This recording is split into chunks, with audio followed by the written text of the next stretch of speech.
man who was like my second dad, he killed himself. And then a few months later, my parents got a divorce. And then a few months later, my dad lost his job. And I was in a really dark place for a long time. I was pretty depressed. But I found hope. And I found it in the Lord and in my friends. And now I've found it in my presidential candidate that I support. And I'd really appreciate one of those hugs you've been talking about.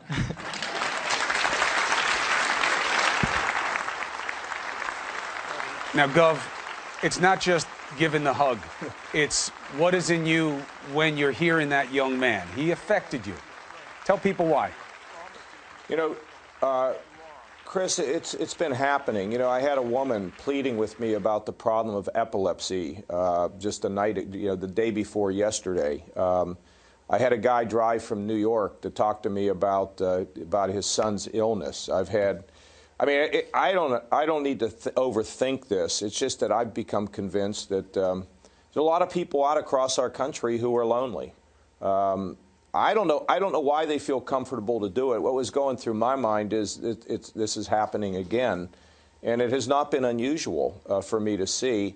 And you know, yesterday morning, I was a lady who came with a therapy dog to see me, and she is fighting alcoholism.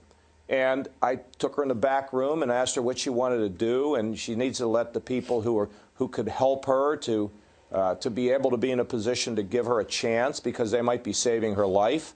I asked her if she'd been to 12 steps. She said she had been, and I told her to ask the Lord to help her, to give her strength. Look, this is, you know, I didn't expect to be doing this, but I can do it. I've done it, you know, for a lot of years now where people tell me certain things. And it's a privilege. And I called a friend of mine, you know, a great guy of faith, somebody who played a pivotal role in my life and in helping me after my parents' death. And I said, why is this happening? He said, shut up, don't worry about it, and we'll think about it in a year. Hey, that's probably the right way to think about it. It's always better to feel than to think when it comes to empathy in a lot of situations. You think that's what we need more of? Let's keep it positive instead of saying that's what's missing. You think that's what we need more of? Yeah, more humility, more vulnerability, more sweetness as strength, because that is really in short supply right now, especially in this race.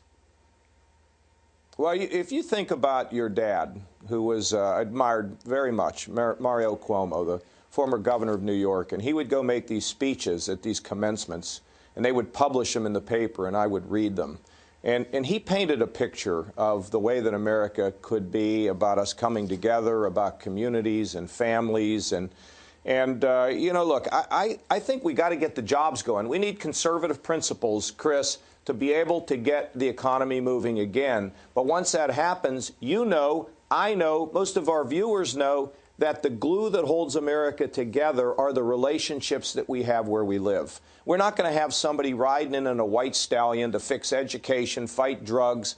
We got to do it right where we live, and all of us have to live a life a little bit bigger than ourselves.